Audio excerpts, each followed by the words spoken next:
Hello friends, welcome to all of you. आज की इस वीडियो में हम लोग क्लास 12th के मोस्ट इम्पोर्टेंट क्वेश्चन को देखते हैं और हर एक चैप्टर को देखते हैं। तो चलते हैं, इस वीडियो की शुरुआत करते हैं। इससे पहले आप लोग इस चैनल पर नए होंगे तो चैनल को सब्सक्राइब कीजिए एंड वीडियो को लाइक कीजिएगा और दोस्तों के साथ शेयर कीजिएगा। तो चलते हैं, इस वीडियो की शुरुआत करते हैं। आपका पहला चैप्टर दिया है वैद्युत आवेश तथा क्षेत्र। आवेश तथा क्षेत्र में पहला क्वेश्चन देखते हैं जो दिया। पहला प्रश्न, गाउस का नियम लिखिए तथा सिद्ध कीजिए। मतलब गाउस का नियम लिखना है और इसके डेरिवेशन को करना है। दूसरा क्वेश्चन आपका दिया है कूलाम का नियम लिखिए और इस सिद्ध कीजिए।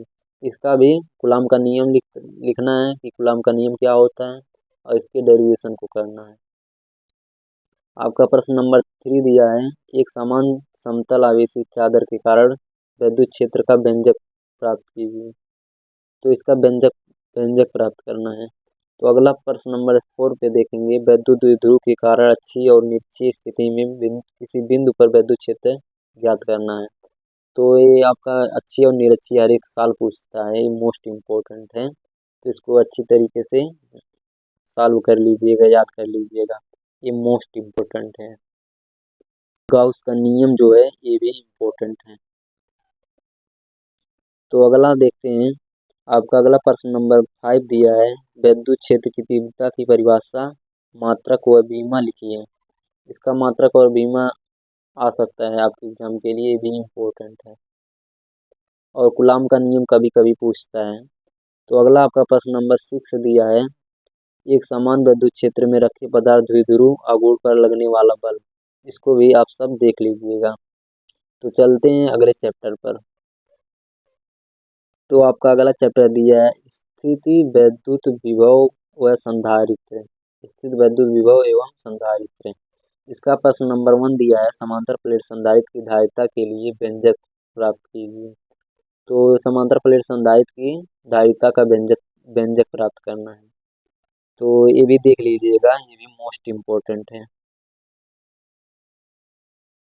आपका अगला नेक्स्ट प्रश्न दिया है, प्रश्न नंबर 2, धारिता से आप क्या समझते हैं? गोलीय विकसित चालक की धारिता का व्यंजक प्राप्त कीजिए। ये धारिता उतना मोस्ट इम्पोर्टेंट नहीं है, मतलब इम्पोर्टेंट है। आप सब एक बार इसको भी देख लीजिएगा, कभी कभार पूछ भी सकता है। आपका अगला क्वेश्चन दिया है, प्रश्न नंबर 3, जब प्लेटों के बीच वायु या निर्वात भरा हो, मतलब कोई माध्यम हो या बिना माध्यम का, इसका दो मतलब इसका भी डेरिवेशन देख लीजिएगा, ये भी इम्पोर्टेंट है।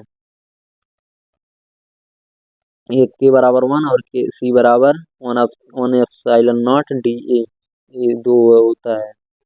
तो आपका अगला चैप्टर दिया है विद्युत धारा। इसको देखते हैं। विद्युत धारा में प्रश्न नंबर 1 को देखते हैं, मीटर सेतु सिद्धांत बताइए तथा किसी अज्ञात तार प्रतिरोध को ज्ञात करने का व्यंजक प्राप्त कीजिए। ये भी मोस्ट इम्पोर्टेंट है आपके एग्जाम के लिए, तो इसको भी एक बार देख लीजिएगा। तो चलते हैं अगले प्रश्न पर।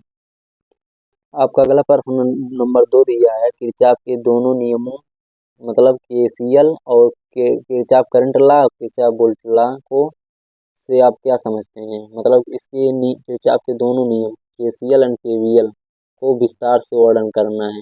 ये भी मोस्ट इम्पोर्टेंट है आपके एग्जाम के लिए।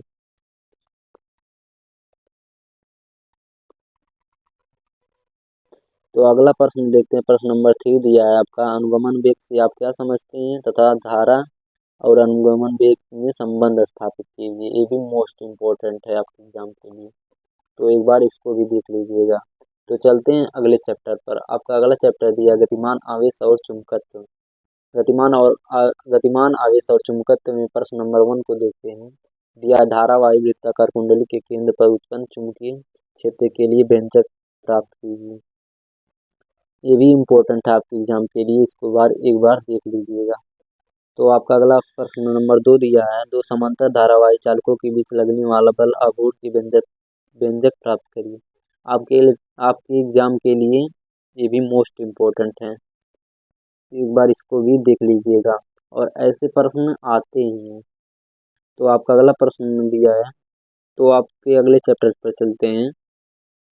आपके अगले चैप्टर का नाम है वैद्युत चुम्बकीय प्रेरण। वैद्युत चुम्बकीय प्रेरण के ये दो प्रश्न हैं, मतलब कि उल्टा हो गया है, तो इसके लिए सॉरी। तो चलते हैं पहले प्रश्न को देखते हैं। पहला प्रश्न दिया है साइक्लोट्रॉन मतलब साइक्लोट्रॉन संचित्र वर्णन व नामांकित चित्र तथा आवेशित कणों की व्याख्या कीजिए। तो इसका डायग्राम बनाने के लिए कभी कभार पूछता है, उतना इम्पोर्टेंट नहीं है, मतलब एक बार इसको भी देख लीजिएगा। तो आपके अगले क्वेश्चन पर चलते हैं। आपका प्रश्न नंबर दिया है 2, धारावाही परिनालिका और कुंडली वृत्ताकार कुंडली का स्वप्रेरकत्व का व्यंजक प्राप्त कीजिए। ये भी आपके एग्जाम के लिए मोस्ट इम्पोर्टेंट है, एक बार इसको भी देख लीजिएगा। तो चलते हैं आपके अगले चैप्टर पर। आपका अगला चैप्टर दिया है वैद्युत चुंबकीय तरंगे। वैद्युत चुंबकीय तरंगे में पहला प्रश्न नंबर 1 देखते हैं। तो दिया है वैद्युत चुंबकीय तरंगों के बारे में लिखिए। मतलब वैद्युत चुंबकीय तरंग के बारे में लिखना है, वैद्युत चुंबकीय तरंग किसे कहते हैं और इनके गुणों को लिखना है। तो दूसरा प्रश्न नंबर दूसरा दिया है आपका, प्रश्न नंबर 2 दिया है आपका एलसीआर परिपथ को समझाइए तथा प्रतिघात के लिए व्यंजक प्राप्त करिए। एलसीआर परिपथ क्या है, ये भी मोस्ट इम्पोर्टेंट है, एक बार इसको भी देख लीजिएगा। एलसीआर परिपथ को याद कर लीजिएगा, ये आता ही आता है। तो आपका अगला प्रश्न नंबर 3 दिया है ट्रांसफार्मर क्या है, कार्यविधि संरचना मतलब इसका चित्र और प्रकार को लिखिए। ये भी आपके एग्जाम के लिए मोस्ट इम्पोर्टेंट है, वेरी वेरी मोस्ट इम्पोर्टेंट है आपके एग्जाम के लिए, ये भी आता है आपके एग्जाम के लिए। तो ये भी मोस्ट इम्पोर्टेंट, एक बार इसको देख लीजिएगा जरूर पूरा। इसका ट्रांसफार्मर क्या होता है, इसका कार्यविधि मतलब वर्किंग क्या है इसका, और इसका डायग्राम और ये कितने प्रकार के होते हैं। आपके अगले क्वेश्चन पर चलते हैं। आपका प्रश्न नंबर 4 दिया है अनुनादी आकृति से आप क्या समझते हैं। एक बार इसको भी देख लीजिएगा, ये भी आपके एग्जाम के लिए इम्पोर्टेंट ही है। तो आपका अगले चैप्टर पे चलते हैं। आपका अगला चैप्टर दिया है किरण प्रकाशिकी एवं प्रकाश यंत्र।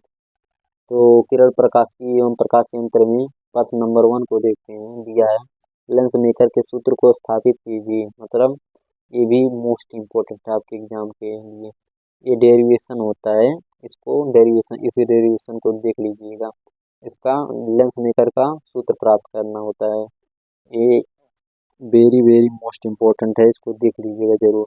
आपका प्रश्न नंबर 2 दिया है प्रिज्म के पदार्थ के अपवर्तन के लिए सूत्र सिद्ध कीजिए।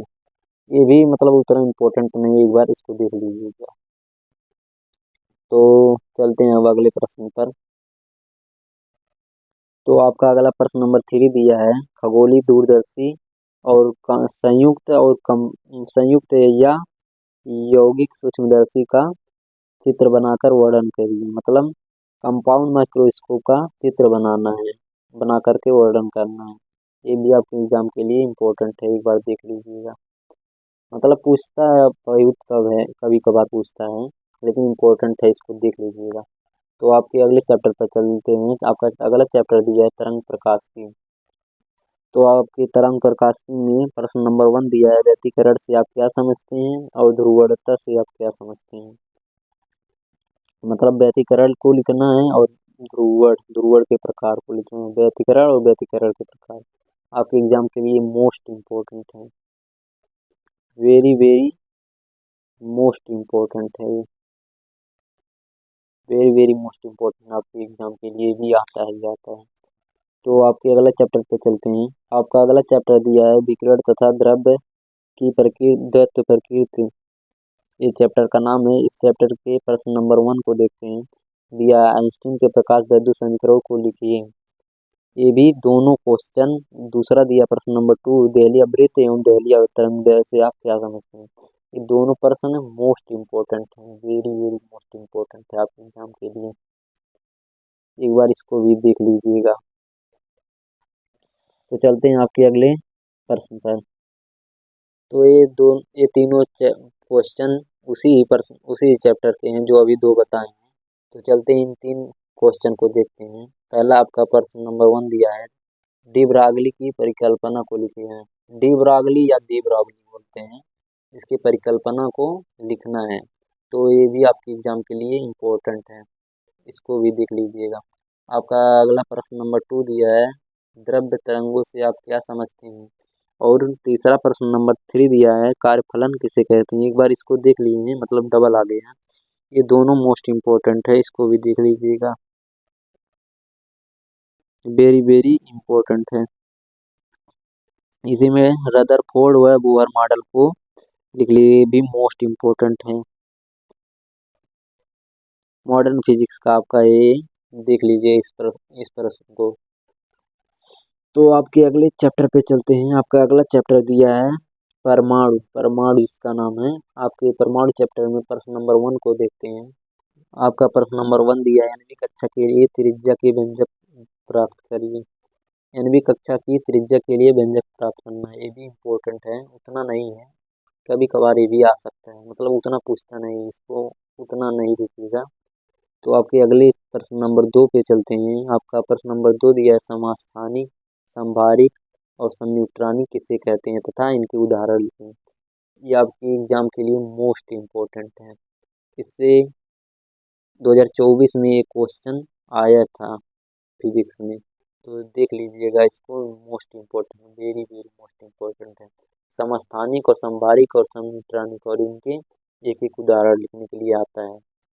तो आपके अगले प्रश्न पर चलते हैं। तो आपका अगला प्रश्न दिया है, बंधन ऊर्जा प्रति न्यूक्लियन को परिभाषित कीजिए। ये भी इम्पोर्टेंट है आपके एग्जाम के लिए, इसको भी देख लीजिएगा, बंधन ऊर्जा किसे कहते हैं। आपका अगला प्रश्न नंबर 4 दिया है, ऊर्जा बैंड के आधार पर चालक, अचालक और अर्धचालक को परिभाषित करना है और इनके प्रकार को देख लीजिएगा, ये भी मोस्ट इम्पोर्टेंट है आपके एग्जाम के लिए। तो चलते हैं आपके अगले चैप्टर पर। आपका अगला चैप्टर दिया है नाभिक, जिसको न्यूक्लियाई बोलते हैं इंग्लिश में। तो आपके अगले नाभिक में प्रश्न नंबर 1 को देखते हैं। आपका प्रश्न नंबर 1 दिया है, रदरफोर्ड का 6 नियम लिखिए, ये भी इम्पोर्टेंट है आपके एग्जाम के लिए। तो आपका अगला प्रश्न नंबर 2 दिया है, रेडियो सक्रियता से आप क्या समझते हैं। रेडियो सक्रियता भी मतलब इम्पोर्टेंट है, इसको भी एक बार देख लीजिएगा। तो आपके अगले देखते हैं प्रश्न नंबर 3 जो दिया है आपका, अर्ध आयुकाल से आप क्या समझते हैं। तो ये भी आपके एग्जाम के लिए इम्पोर्टेंट है, एक बार इसको देख लीजिए। और जितने ये बताए हैं चैप्टर वाइज करके प्रश्न, ये आपके एग्जाम के लिए मोस्ट इम्पोर्टेंट है, इसको जरूर से एक बार देख लीजिएगा, एग्जाम जाने से पहले एक बार इसको जरूर देख लीजिएगा। तो आपके अगले प्रश्न पर चलते हैं। आपका प्रश्न नंबर 4 दिया है, नाभिकीय विखंडन व नाभिकीय संलयन से आप क्या समझते हैं। नाभिकीय विखंडन और नाभिकीय संलयन, इसका जो उदाहरण आता है, रिएक्शन जो है वो लिखने के लिए आता है, मोस्ट इम्पोर्टेंट है आपके एग्जाम के लिए, वेरी वेरी मोस्ट इम्पोर्टेंट है आपके एग्जाम के लिए, एक बार इसको देख लीजिएगा अच्छे तरीके से। तो जो एक्स्ट्रा प्रश्न है उसको देखते हैं। तो ये रहे आपके एक्स्ट्रा प्रश्न जो हमारी तरफ से हैं। दिया है प्रश्न नंबर 1, पीएन संधि से आप क्या समझते हैं, वेरी वेरी मोस्ट इम्पोर्टेंट है। और जेनर डायोड व अग्रभिन्नत और पश्चिमिन्नत से आप क्या समझते हैं, ये दोनों मोस्ट इम्पोर्टेंट है आपके एग्जाम के लिए, वेरी वेरी मोस्ट इम्पोर्टेंट है। आपका अगला प्रश्न नंबर 3 दिया है, एलईडी और फोटो डायोड को लिखिए, ये भी मोस्ट इम्पोर्टेंट है आपके एग्जाम के लिए, और जितनी बताएं वेरी वेरी मोस्ट इम्पोर्टेंट है, तो इसको देख लीजिएगा। और 100% में 95% आपका क्वेश्चन इसी से आएगा। तो आई होप ये वीडियो आप सबको पसंद आया होगा। तो इस चैनल को सब्सक्राइब कीजिएगा एंड वीडियो को लाइक कीजिएगा। तो मिलते हैं किसी और अगले मज़ेदार वीडियो में।